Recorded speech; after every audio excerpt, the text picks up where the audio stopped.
Yo, if you missed the Focus Up show this weekend, this is what you missed. Katt Williams became a living comedy legend as well as one of the most controversial comedians in history, in part because of his scorched earth honesty.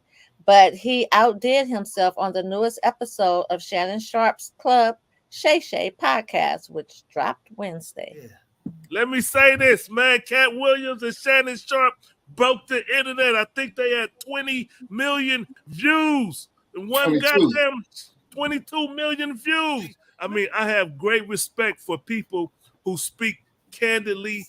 Well, I think Katt Williams should become the new poster child for Target. I think he grabbed his bow and arrow and he was hitting bullseyes left and right. And he came with his receipts. Obviously, he analyzed everyone very well and had no fear at all. So I do not dislike anyone that he named. I still will watch everyone, enjoy their shows. No love lost towards anyone, but Katt needs to be the new poster child for Target because he was hitting them bullseye. And my first gut instinct was like, I really don't like black people taking other black people down. You know, I especially black people in power. I feel that, you know, it'd be best to sort of like figure out some way to work with each other and use that power to do something. But the truth is the truth. I mean, he said for 4 years he read 3,000 books. A year for 4 years. I mean, like ridiculous stuff, man. That super captain. If you listen to the whole show, he really painted a narrative of himself as this some friend of God, some chosen person, genius, who, you know, all along he knew.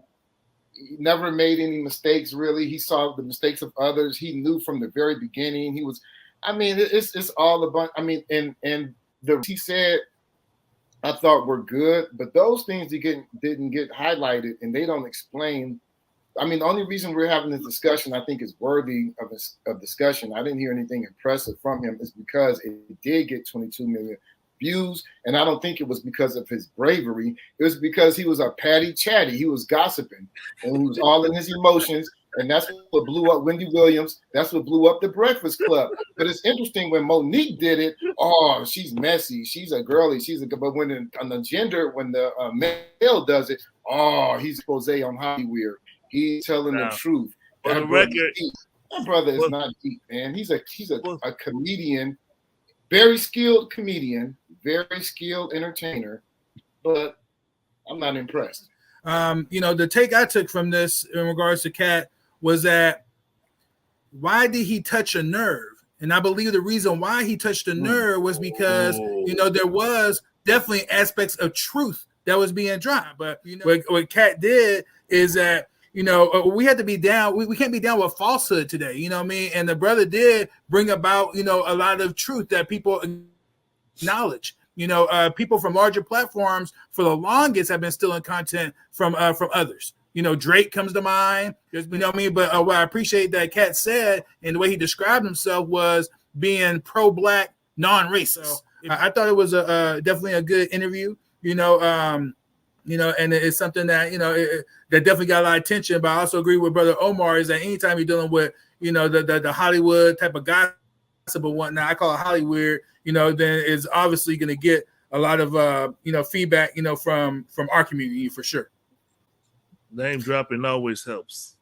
And you know, he did bring up a good point about the fact that he goes like, I try to empower the people that tour with me. They're individuals. They're not basically, you know, paying me tribute or have you know, paying dues to me and stuff like that. So he basically said, look, I try to build people. I basically try to work with a bunch of bosses. So again, the narrative that I thought was very a lot of self-aggrandizement, a lot of self-fluctuation. I mean, just self-absorption with himself. But there was interspersed in there some good things. His support for Melba Moore, I thought that was outstanding. Yeah, no, he's trending because of mess. Because he went after some people, he was taking names and kicking ass, and that, you know, that got everybody worked up. He was catching bodies. That's why it blew up. But overall, I think it's a win-win for everybody. Even the people he mentioned, it's a win-win. Like First Lady said, she's not gonna stop watching their shows. Like, I want to go back and see what Cedric the Entertainer said on the show. And so it's a win-win for everybody. That's Let me ask you this: you think Oh, if the gatekeepers would have opened the gate for him, that he would do this expose? Yeah, because they did open the gate for him. Because if I He just didn't want to walk through it. remember correctly, he didn't, when they was trying to give him all the Kevin Hart stuff, he didn't want it. He didn't want it. They say they for according to him, they flipped up on him because he turned it down in a sense, and then everybody started running the narrative. Oh, you just mad because Kevin Hart got your spot, and you know he didn't want it. He do the way he doing it according to him. Yeah. According to him, exactly, I agree. According to him, he doing it the way he want to do it.